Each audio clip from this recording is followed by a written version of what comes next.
Hi, everyone. I'm Claire DeMarco, and I'm here on behalf of the Blue Core Governance Committee to share some thoughts on building the future of library bibliographic data by using BibFrame at scale. Very auspicious title. I'm going to assume, based on the fact that you've chosen to attend this talk this afternoon, that you're one of the many, many people who have been involved in a variety of linked open data projects within the broader library publishing or cultural heritage community. This work has been going on for years from a variety of different perspectives. We have those who've worked on evolving cataloging standards, developing interoperable data, building tools for creating, editing, and publishing linked open data. And I myself came to the linked data conversation from the perspective of user experience. Thinking about how library users are accessing and navigating the connections between linked data resources online. Even if you're a relative newcomer to this, I want to welcome you, and I'm confident that you have expertise to share, because there's one thing that I've learned in trying to explain the future of library bibliographic data. It's that there's no one perspective or one pedigree that makes someone an expert in linked open data. We're all contributing to a shared understanding of what a future with linked open data at the center looks like. So, if you'll permit me, let's start with a little bit of audience participation. It's late in the day. I flew in this morning, but I know many of you have been here for pre-conferences and other proceedings, so we can get our energy in the room. We don't need the music. We can just do it ourselves. So I'd like you to consider in one word or a very short phrase, I understand one word is a challenge, what is the largest current barrier to adopting BibFrame in production at scale? And if not all of the words in that phrase make sense to you in that order, I promise that this presentation will unpack those elements in more detail. But for now, I want to kind of get your first and quick reactions to that question. So if anyone has one word or a very short phrase, we have a mic in the room, or you can shout it and then I can repeat it into the mic. The largest current barrier to adopting BibFrame at scale. There we go. Lack of knowledge was the first one. Staff capacity. Staff capacity, yep. The use cases are not very clear. Unclear use cases, yeah. Any others? All right. I understand audience participation is not everyone's bag, but those were great suggestions, and good news for all of you. I have a history of being a skeptic on this very topic, so I have some barriers also in mind. So one of the ones I thought of was resources, which includes kind of staff capacity is what I meant by that. Money, some of the solutions that we've had in mind do cost money. Institutional will is another one. Understanding, lack of knowledge is another one that I had thought of. I also thought about uniformity and agreement on what the path is. What is the path? And authority. Who gets to decide? We also sometimes lack political clarity. We sometimes come up against vendor control. So these are all barriers that have come up in my conversations about how we can do linked data, using my quote fingers, at scale. Thinking about those various barriers to adoption, one thing that strikes me that they all have in common is that they are big ideas, but they are really common in terms of library land problems. So when we think about something like BibFrame in production at scale, we should give ourselves that moment to recognize that we are talking about a big, fundamental change to the way that libraries create, maintain, store, and use information about the materials that we steward. That promise of linked open data is a big one, to make information discoverable, accessible, and usable, not just as machine-readable fields in separate catalogs, but as an interconnected part of an online information ecosystem. So today I'd like to talk about one effort that is trying to take on that big challenge of implementing linked data at scale, BlueCore. As I first mentioned, or I mentioned earlier, I may not be the natural person to represent this effort in a conference proceeding. When I was first approached by colleagues looking to launch this effort, as I mentioned, I was skeptical. I worried about staff capacity. I worried that all of our different linked data efforts end up tapping the same people, the same staff expertise for standards and tool development and implementation, and that, like many other projects, we would become victims of our own planning to do something instead of just doing it.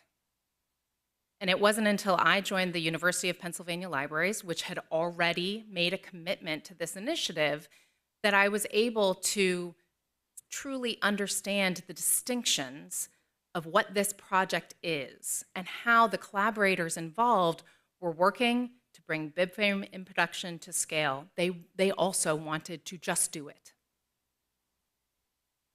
So the BlueCore vision starts with a really radical premise. And this is part of my evolution in thinking about this, was unpacking this vision. We imagine the development of a new library metadata environment with linked data at its core. So I'm going to stop there and note that this is not about a transition plan. This project is not a path from where we are to where we want to go. There are many other projects that have focused on that area, worked on MARC to BibFrame conversion, that have developed different linked data editors and toolings, crosswalks to local ILS implementations, other transitional elements that pave the way. But this vision is about building that new library environment, one designed with linked data at the core. So this environment that we have in mind is cooperatively shaped and owned. And I'll talk a bit more about that when I get to a discussion of governance. Most importantly, this environment and governance model eliminates the need for every institution on its own to establish linked data tooling locally. We can create something that is system agnostic, an environment with the hooks for establishing the hooks for existing and future tooling that we might develop. This idea is kind of a socio-technical system and will be designed from the start to enable broad and equitable participation. So here's the big change. It will avoid the need to copy and synchronize metadata between systems, supporting a clear separation of shared bibliographic data, so the BibFrame works in instances, from locally managed institutional data, like holdings and administrative data that is stored in library service platforms. So rather than copying shared data back to our own systems, in this model, the linked data entities remain in the shared environment, and our institutional data lives as a local enhancement to that cooperatively managed linked data store. So who is involved in BlueCore today? We are a community of collaborators, developers, metadata experts, leaders from UC Davis, Cornell, Library of Congress, UPenn, and Stanford.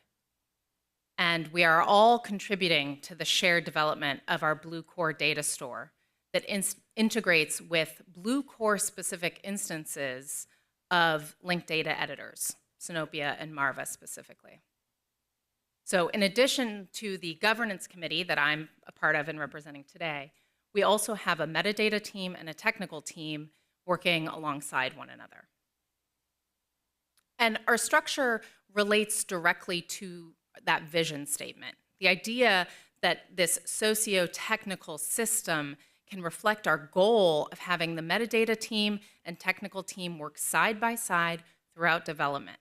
This was not and has not been a project where a list of functional requirements were kind of thrown over the wall by catalogers to developers who work on it and then throw it back again for testing. These teams have worked collaboratively to iterate throughout the prototype development. We also laid the foundation for cooperative sharing and ownership by starting with a set of Library of Congress BibFrame records as our prototype set. Again, with the vision of moving away from an institutional copy model and one where the series of statements or entities that relate to a resource live within our data store, but they're not bound together in a way that limits them to a particular form of MARC expression. Lastly, our commitment to iterative design and development has meant that I can discuss and share with you today a bit about our prototype while we continue to work and question and iterate and reflect on what the next kind of minimum viable product or MVP for this project would look like. All right, so to that end, what we have built today, so far today, is not a full-scale system. It is a right-sized, modest system that is set up to help us answer questions about where we could go next. The technical stack for our prototype supports a core set of services: import of BibFrame records, export of BibFrame records, editing of records, and discovery of records. You can see on the left on this slide the different editors that we have in mind. Again, trying to be agnostic and inclusive of where people are already creating BibFrame records.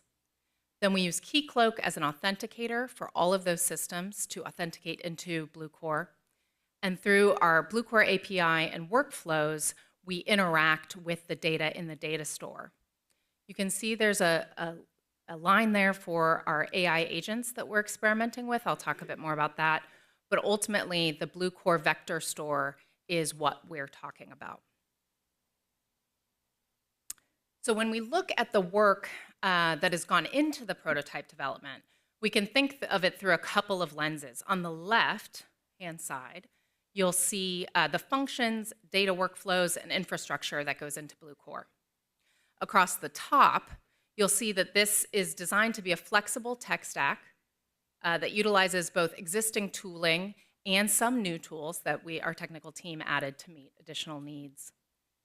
I will go through a series of static screenshots, but they were taken from my own actual logged in state, just to give you a sense of how these editing environments render and where you can see the different functions. Also, if you're familiar at all with Sinopia or Marva and other instances, a lot of it will look familiar to you. Fair warning, I'm going to go through them with a light touch, mostly because I will not be able to answer specific questions about the technical underpinnings or, unfortunately for all of you, the cataloging functions there. I am neither a developer nor a cataloger. What I think I can bring to this is the translation of how we're building a system that will look familiar to the people who are experts in doing that their workflows and the way that they think about their work is represented in this prototype. And we can kind of demonstrate this prototype, allowing them to see this shared environment in action. So this is the current development environment for Bluecore. You can see the different services and tools that are supported by the prototype. I'll take you through the first three: Sinopia, Marva, and Graph Toolbox, which are different environments for catalogers to interact with the Blue Store, the database at the heart of Bluecore. So if I were to click on Sinopia here, I would be taken to a login for Bluecore. Again, we're using KeyCloak for our authenticator. And I would get a screen like this without the search results in the bottom. I can see very clearly when I get here that I am in the Bluecore instance of Sinopia, but the rest of the behaviors should feel very familiar to anyone who's used Sinopia. So you can search for a resource by keyword. You can load into in the template for editing. And knowing that I was coming here, I was really trying to play around with a fun search term that would resonate. So I looked at like libraries and data and publishing, and somehow with that keyword of publishing, I got this result, this baby donkey or baby llama. It's a children's book. So I thought, let's go with it. We'll use it as our example. So you can see here an example of having searched for a term, getting the results here and the different functions that you can do with them. So if I load the template for editing a monograph work here, you can see how I could interact, making changes. Again, if you're familiar with Sinopia, you would know that this goes on, and you can make edits in these different boxes. And then I would be able to click Save in the upper right-hand corner to save my changes. And that would update that work in Bluecore, meaning anyone else would be able to pull it up and interact with it, even if they're using a different editing environment. And I'll show you that with Marva. So back to the dashboard, let's check out Marva. So if I'm already logged into Bluecore Sinopia, remember we have our own authenticator, so I'm already logged into Bluecore Marva. And again, if you're familiar with working in Marva, this should look very familiar to you. One of the distinctions between the two editors is that on the left-hand side, I searched by identifier instead of keyword. So I used the ISBN for baby donkey or baby llama, and it gave me some options there. So I clicked on the first one. And I'm brought to the Marva editor for that work. For editing in Marva, we would validate and post our changes instead of the save function. And again, we'd be able to see them in any environment. The last environment that we created just for Bluecore was about some of the functions that weren't natively available in Sinopia and Marva. So we're talking about batch imports, MARC conversions, and to see what an interface that's based around creating your own Sparkle queries and interacting with the data would look like. So logging into the Graph Toolbox for the development environment, you'll see that this environment envisions the idea that in the future, we could have some AI assistance. So right now, it's actually just keywords, but the AI assistance box is intended to help not only to find resources in Bluecore, but to construct your own Sparkle queries. So for now, this is just based on keywords, as I mentioned, but that is a future development that we're looking for. So I put in baby llama or baby donkey, and I got 4 results from Bluecore. When I load them in, you can see it reflected across the top as 21 total triples with the subject, predicate, and object identifiers there. So you can see how this would be used for batch work and other utilities that exist outside of Sinopia and Marva. So I know I went through those really quickly. But that is kind of stretching the boundaries of what I'm capable of showing from my non-expert perspective. But what I'm excited about is that the experts are currently involved in testing and evaluation. So one of my colleagues at Penn, John Mark Ockerbloom, is leading a group of testers who are working in all 3 of these different environments on those core user tasks at the heart of the prototype. So search tasks like searching for known work by exact title. Oh, this one slide did get messed up in the conversion. Oh well. Searching by keyword, I talked about both of those. Importantly, searching for work known not to be in the set.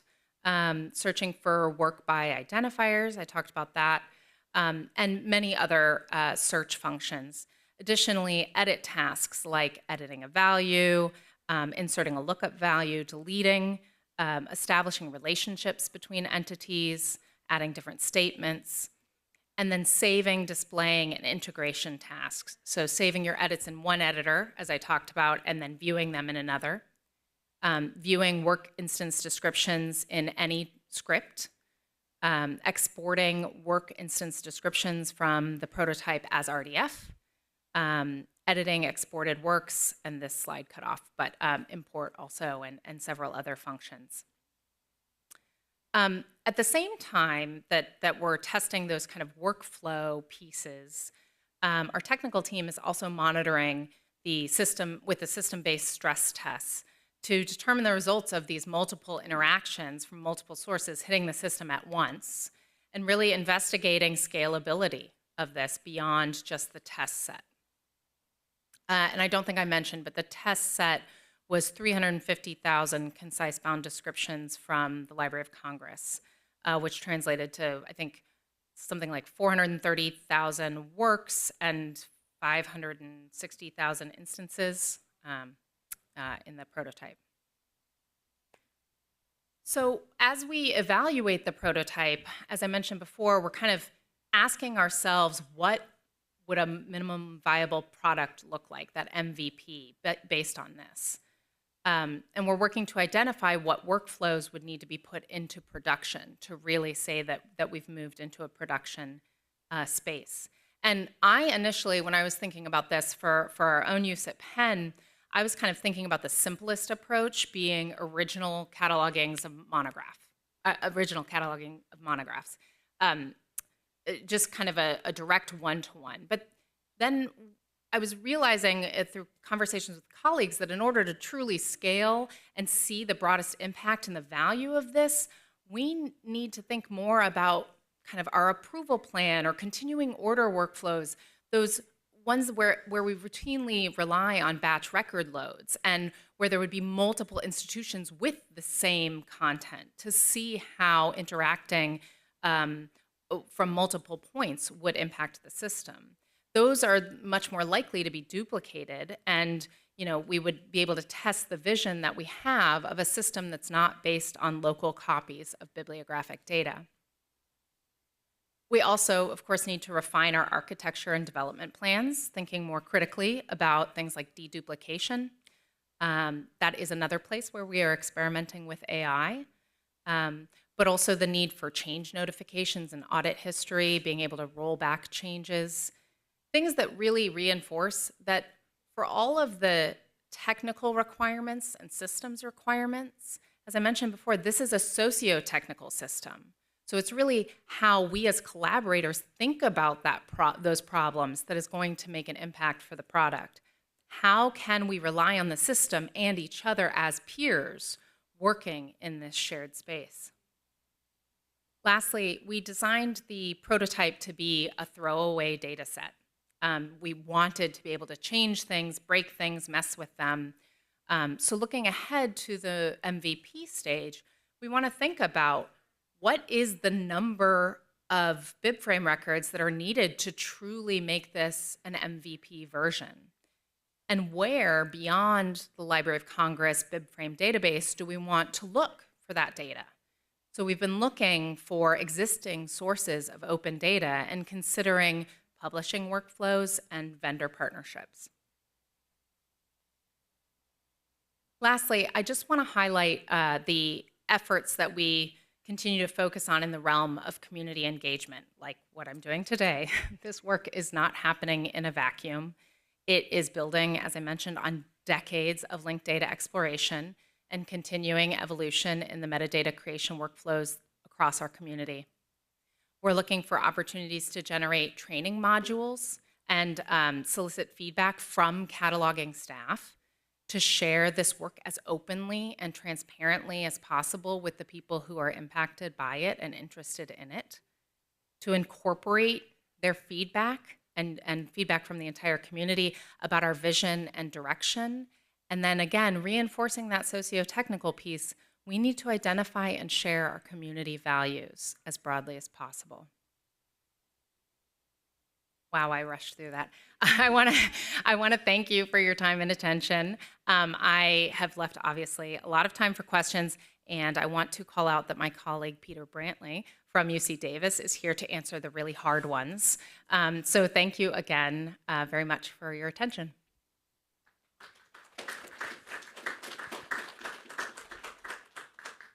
Questions? Yeah, here's a mic. Thank you. I thought that was fascinating. Oh, it was really interesting. Thanks.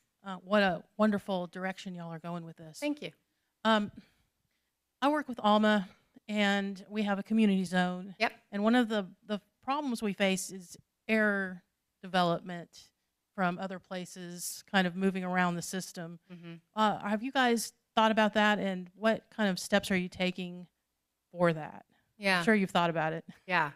I think so in addition to like error logging and kind of the ongoing monitoring of the system, we also want to think about who needs to be alerted Right, because in a shared ecosystem, is it just the original creator that needs to be alerted if there's an error, or is there some way of communicating that more broadly and openly within the system itself, calling upon the resources of the people who are participating to make a fix?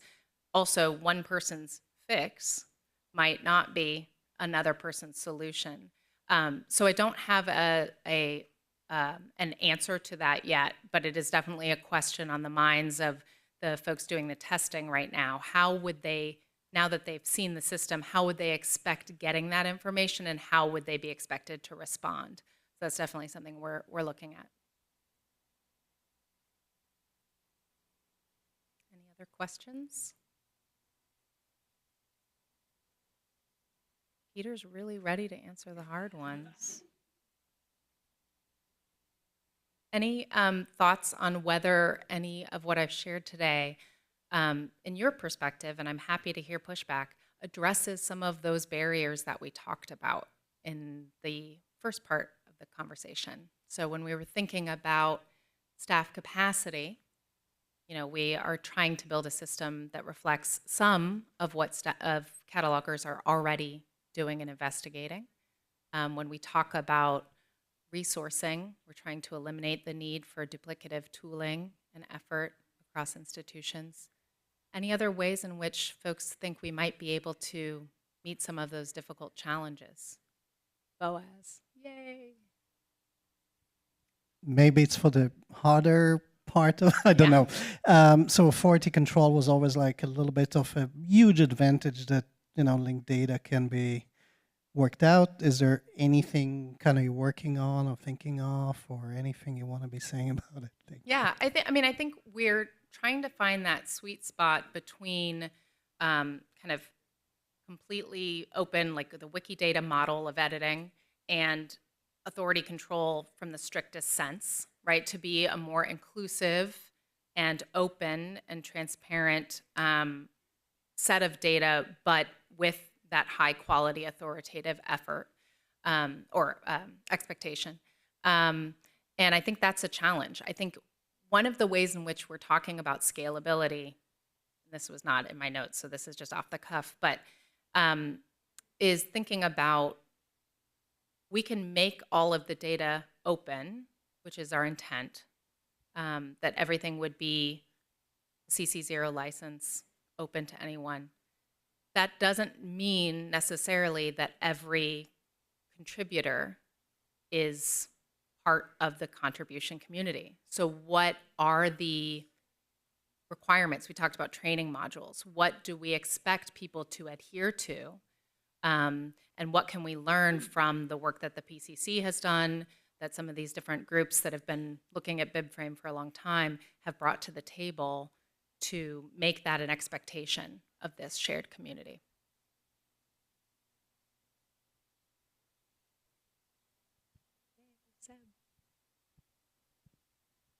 I packed the room with friends.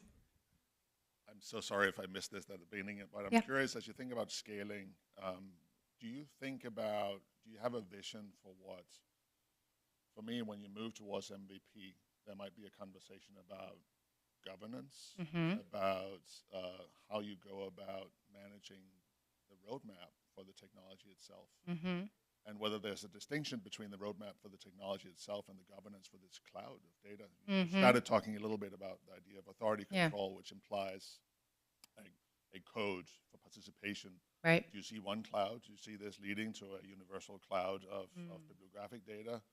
Or is the cloud sort of separate from the technology piece? Yeah. There's a lot of good technology talk here, and I love the idea of a socio-technological construct. That's like my jam. But how do you think about the governance piece? That stuff can be hard. I think it's the hardest part. I mean, and that's one of the things that continues to draw me in, even as I feel as I've mentioned several times, and I'm not trying to be totally self-deprecating, but I feel my lack of expertise when I talk about the technical side of this. What I do know is that you can't build something and expect that the rest will work itself out. And it's frankly one of the things that I was most concerned about, and why I said I was a skeptic early on, is who decides? Who is deciding what this community is? So what I can tell you now is that our collaborators trust one another very much, and that is paramount. And as we develop those shared values and the governance structure for making the tough decisions, I think we're going to have to do that as openly as possible. Having the Library of Congress as one of our partners at this moment makes this extremely challenging. And yet, I think that it helps us from kicking the can on the conversations. Because if you already know that you're currently facing a very tough political climate for new initiatives, for collaborating, for trusting your peers, for moving things forward, you have to have the conversation right now. And so I don't think we will be moving to MVP without that clear organizational structure and set of shared values and expectations. I keep looking at Peter like, see, we trust each other. We're on the same team. But thanks for the question. All right, I'm your last step between this and all the wonders that Charleston has to offer. So I won't hold you any longer, but I'll hang out if folks want to ask private questions. Thank you so much.